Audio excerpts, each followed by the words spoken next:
Good morning. My name is Jessica. I'm with the Kalamazoo Institute of Arts, and you are joining us for Art Detectives at Home. We can't wait to be back in person again, and maybe in a few months. Who knows? But today we are going to read Antsy Ansel, which is about Ansel Adams. Ansel Adams, he was a photographer.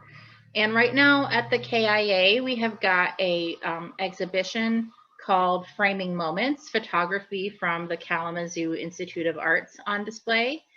And we have got some works by Ansel Adams, or at least one work by Ansel Adams on display. So I'm gonna try really hard to make sure that you can see every picture, okay? So Antsy Ansel. Ansel Adams, A Life in Nature. And there's him.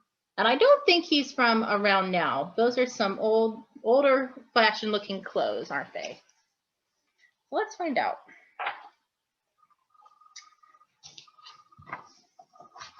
Whoop. Ansel was antsy. He never walked, he ran.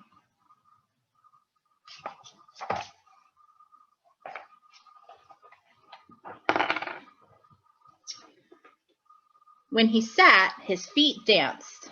Even his thoughts flew about like a gull in the storm. And he noticed everything, and everyone noticed Ansel. "Pay attention," said his aunt. "Please sit still," begged his mother. And he's noticing the smell of the fire, sniff, and the snap of the wood in the fire. Oh, and he crashed over the wood because he's so distracted. Maybe that's why his mom is begging him, "Please sit still." "Why don't you go outside?" suggested his father. So Ansel did whenever he could.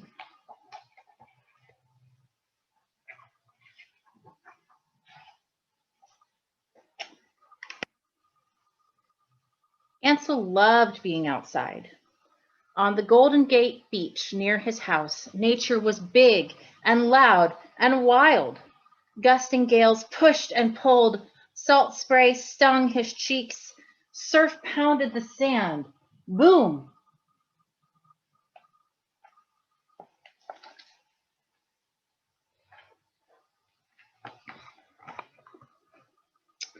Sometimes nature shook with fury.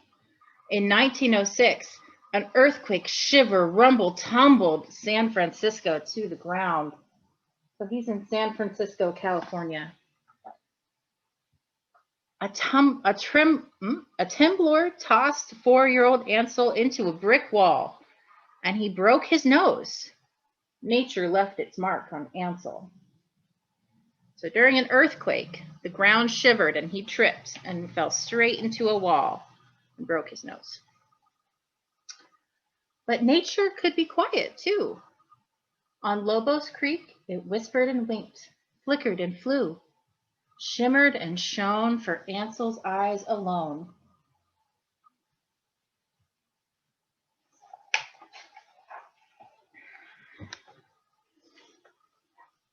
Indoors, Ansel felt trapped and sick. At school, he got into trouble. Everyone thought they knew what he needed. "Keep calm," the doctor said, or keep him calm, away from light and sound. Ansel yearned for wind and waves. "Give him discipline," the principal said.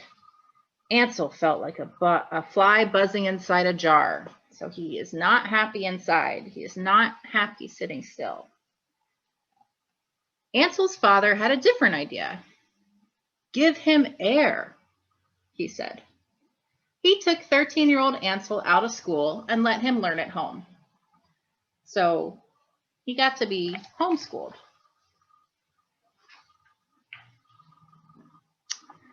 Piano lessons kept his hands busy and his mind focused. Between lessons in French, ancient Greek, and algebra, Ansel explored outdoors. He caught insects and made a museum in his dresser drawer.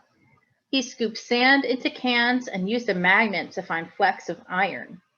He gathered driftwood carved by the ocean, each piece a sculpture. This all sounds like stuff that you could do if you ever went out to Lake Michigan.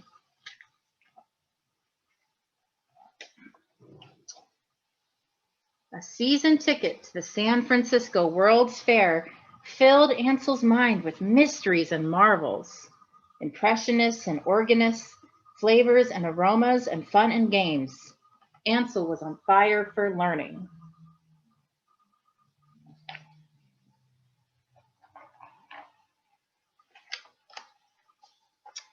When Ansel was 14, his aunt gave him a book about Yosemite Valley. Ansel begged for a visit. The trip took 2 days by steam engine train and open air bus. 2 days. At Valley View, Ansel got his first glimpse of Yosemite Valley. The ripple, rush, roar of water and light, light, light. It was love at first sight.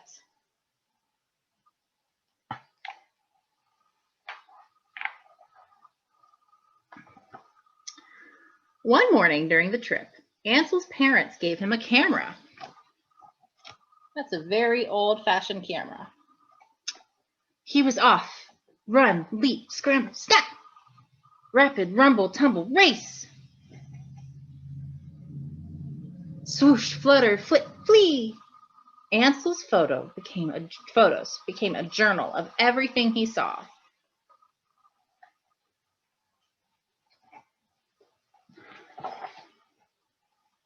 This page is big, so I have to hold it far away. From then on, Ansel went to Yosemite, camera in hand, to hike the High Sierra in summer light, icy white, glowing dawn, breathless height, danger by day, sparkling night, worlds of wonder, snap, in black and white. Because when Ansel was using photography, photos were only in black and white. Well, more or less, yes. In Yosemite, Ansel met and fell in love with Virginia Bess. They married and worked hard to make a living in the city. Snap, school pictures. Flash, a wedding. Click, a catalog. But nature whispered and winked, roared and sang, calling them back to Yosemite to live and work, sell Ansel's photos, and raise their family. Ansel worked outside every day.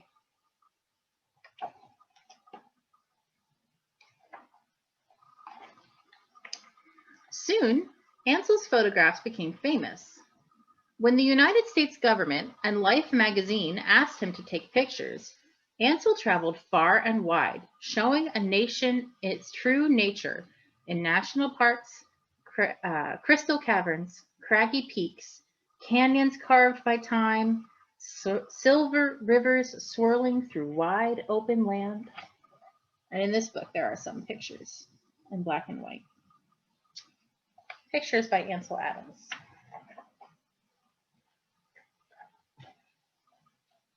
Giving voice to the voiceless and giving politics a purpose. A very big old tree.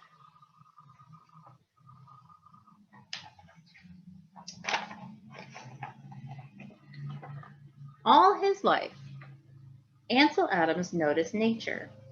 Push, pull, flicker, wink, rush, roar, shimmer, shine. Now everyone notices Ansel's pictures, a world of wonder in light, light, light.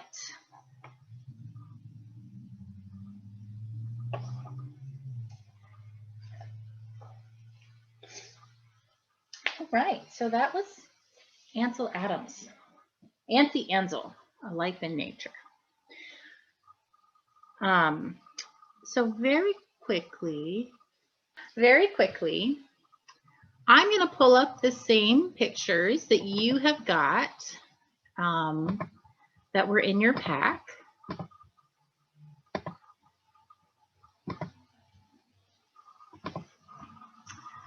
So this is the picture, Clearing Storm, Mount Williamson, Sierra Nevada, that is on display right now at the Kalamazoo Institute of Arts.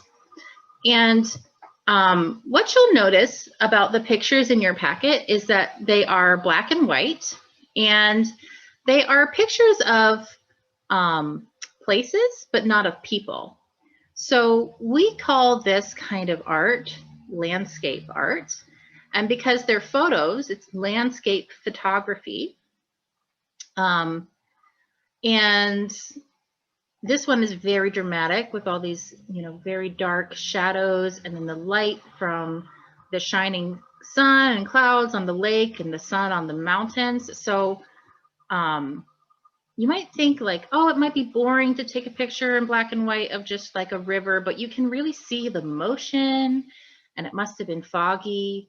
And it's kind of fun to imagine Ansel Adams maybe getting up really early in the morning and hiking through the woods and having his very big camera with him, which must have been heavy, and taking pictures.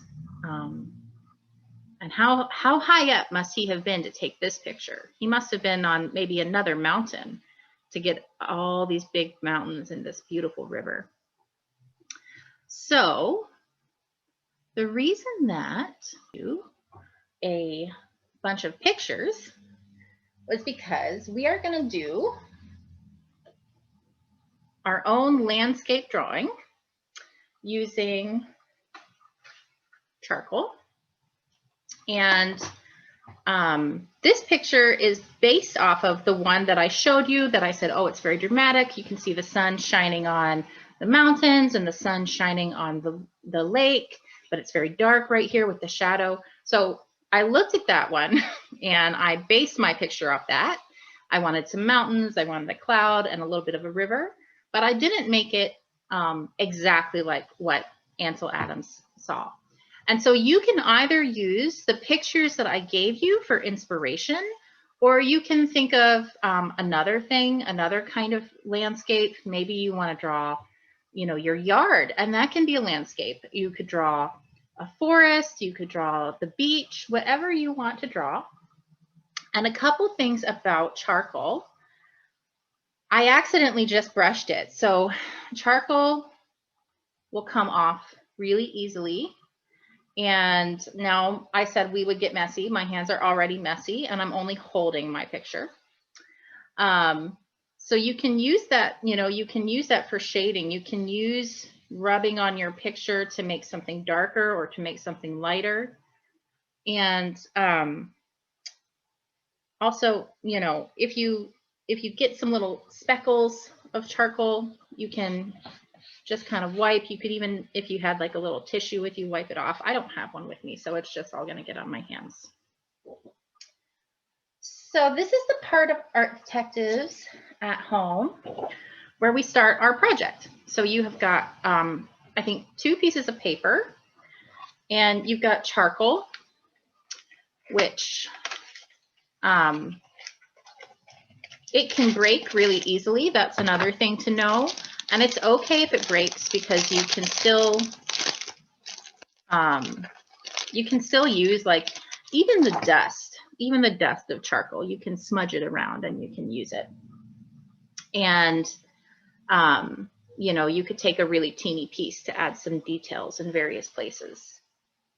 And I'm going to adjust a little bit because I want to put my work down flat, so that you can be watching me and you can be drawing whatever you want to draw too.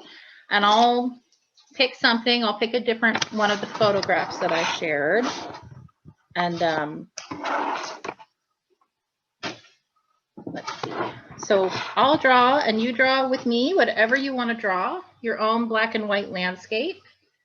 And this is when I said at the beginning, you might want to have a pencil with you in case you wanted to draw out your idea before you like committed it to paper.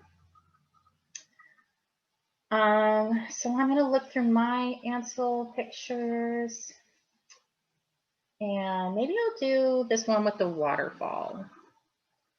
Maybe I'll switch my paper.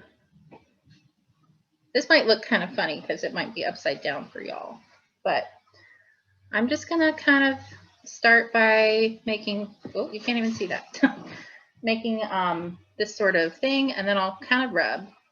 And you can see it got really light. So if I make it really dark and then rub, it will still be lighter than when it was. So that's something to think about. This might be your first time ever using charcoal. I'm not sure. And if it is, you can make it really dark, but you can always then make it lighter just by rubbing. So we have not used charcoal at Art Detectives ever since I've been here. So I thought it would be fun. And I'm just gonna make the impression of a waterfall. And this is kind of funny because I'm doing it sideways so that you can see more of what I'm doing. And the waterfall picture gets really wide. And so far, it doesn't look like very much, does it? It's just something kind of funny. So I'm gonna, ooh, see, it broke. That's okay. Take my smaller piece of charcoal and rub. And then I have an even teenier piece, so my hands are about to get really dirty by rubbing. Okay, so that's the top of my cliff, and then I'm gonna rub down.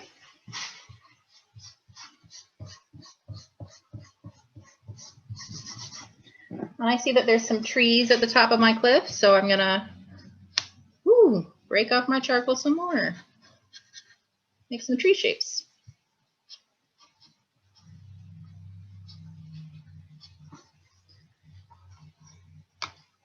And I'm pressing really too hard, and that's why I'm getting so much breakage happening. So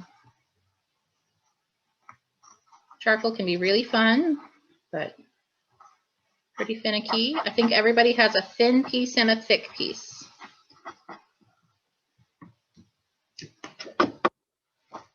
And it can make a mess. And if you wanted to keep it safe, your picture, so that it doesn't rub away like mine did, you can use something called fixative, but I think hairspray works as well. It's been a while since I myself have used charcoal, but I think hairspray might work as a fixative. And fixative just means it keeps it in place. And I am, hard, so I'm getting a lot of breakage. Let's see my picture. So I wonder what picture y'all are working on. Everybody looks like they're working hard.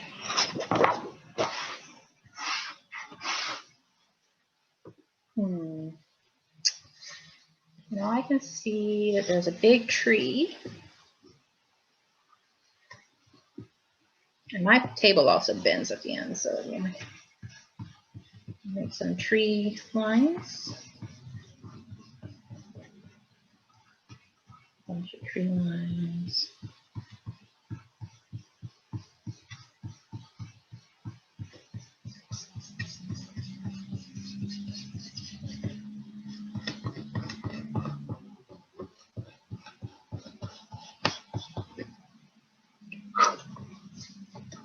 And I'm going to use some of this charcoal breakage to do some more of this rubbing. So even though it's teeny weeny and it broke off and maybe it looks like it could just be thrown away, we can still be using it, can still make. And even though it looks really dark what I'm doing, I'm going to then rub it some more and it won't be as dark.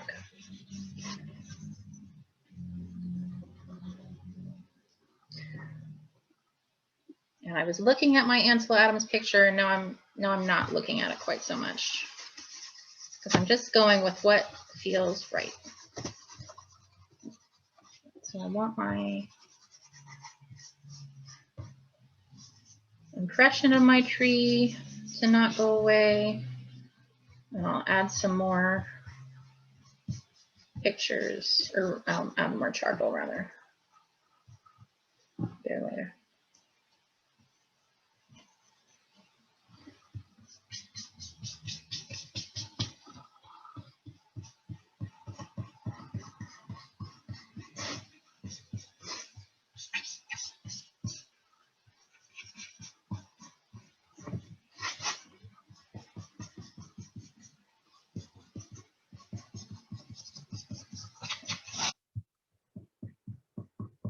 Looks like everybody's working hard. I'll be curious to know if you've ever used charcoal before later. Now I'm going to add more of my texture. I'm going to make this part lighter. I'm going to add some clear. This is a cliff top. And when I did the same thing when I did my mountains, I just added some lines in various places, and that helped it make it look more more realistic, let's say, more like it was really a mountain. That's what I'm doing right now. I think this picture is going to be very dramatic, very a fancy art term is chiaroscuro, which means light and dark. Very light and dark this picture is going to be. And I'll add some stuff down here. For my waterfall, I don't want to make it as dark as what I'm doing, so I'm just going to do a little smudge here. And then I'm really mainly going to concentrate on rubbing my charcoal. And that's how I'm going to try to get my light and dark on my waterfall. Not so much using the charcoal on this bit of art, or the art.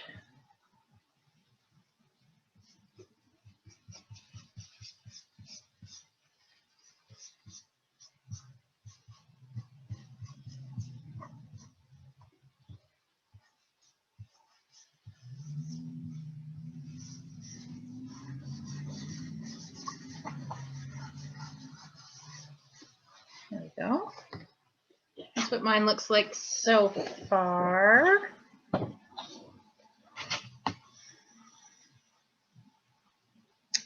Let's see. Do some more rubbing over here.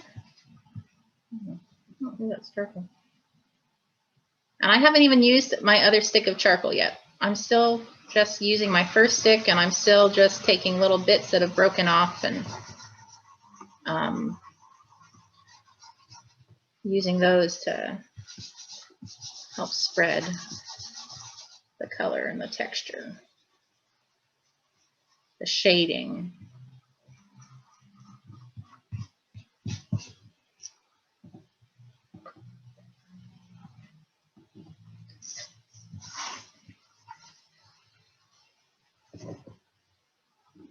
Get it bigger. You can see my table's getting messy, so I'm sure you're experiencing the same thing right now.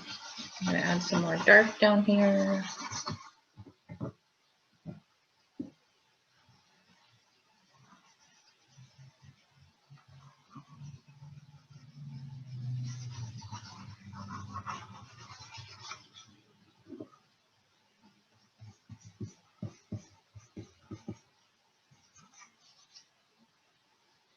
Another tree. Ooh.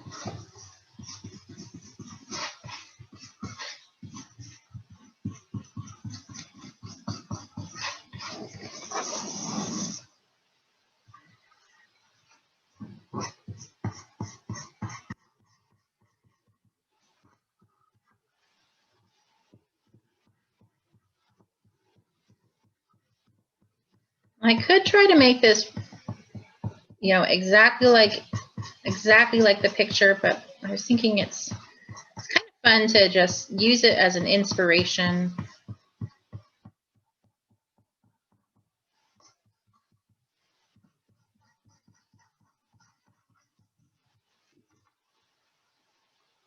The picture went dark.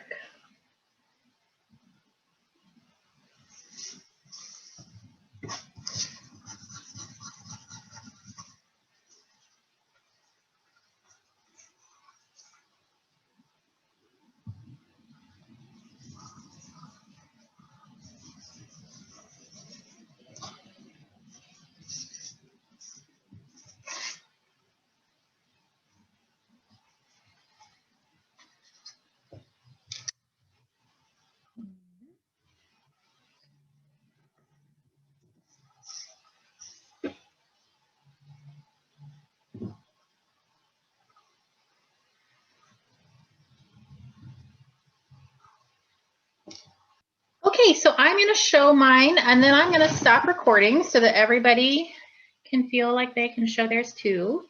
So I looked at the waterfall Ansel Adams picture and I made it really light up here, and there are some light strokes, and I can see even now looking at it places where I could make some changes to make more of like water rushing down, and there are the trees and some really big trees.